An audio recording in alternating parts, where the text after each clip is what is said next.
Hi everybody, this is Carmen with Main Street Yoga. I got you down on my mat with me today, which is why we're so low. But I wanted to talk to you today about hand placement on the ground.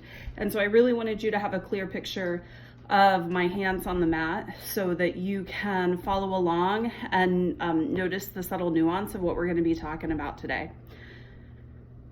Something that I notice a lot is when I'm working in a class, and it doesn't matter if it's a gentle class or like a power yoga vinyasa class, but I'll look around and I'll notice students doing something that we call cupping. And cupping is when you have your hands on the ground, but maybe the index fingers or not the entire palm is down on the ground. It's almost like you have your hands on your keyboard at your computer. What this does is this actually puts a lot of pressure and stress in the heel of the hand and puts the bone on bone. So you're putting a lot of pressure not only on the bone here, but you're also putting pressure on the muscles. The way the muscles feed in the arm is, think of like a grand piano or a baby grand piano, and how there's when the top's open, you can see all the chords that lead to the keys. Your forearm, and the way that the muscles work in the forearm, they run down, they channel, and then they spit out, almost like roots. They channel right here in the middle of the wrist, so kind of where you've got the meaty part below the thumb and the meaty part below the pinky. The musculature kind of pulls together and then comes back out. It doesn't run up in a flat way.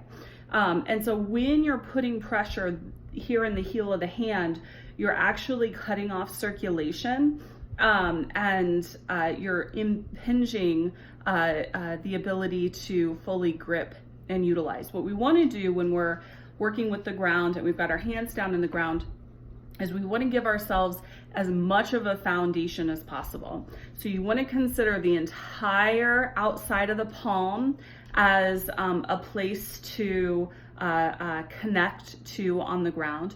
You also want to connect with your fingerprints. So when you lay your hand on the ground, and if you're sitting at a desk right now, you could absolutely bring your hands to your desk. You want to pay attention to the outer edge of the palm.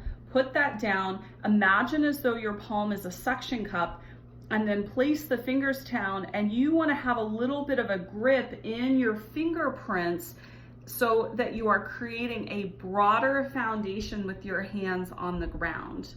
When you cup, you put undue pressure and you start to really give yourself wrist issues and instability and high potential for getting hurt.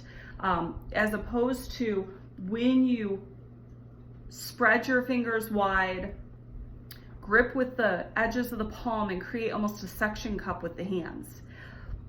I have had students inform me that they slip around on their mat. When you slip around on your mat,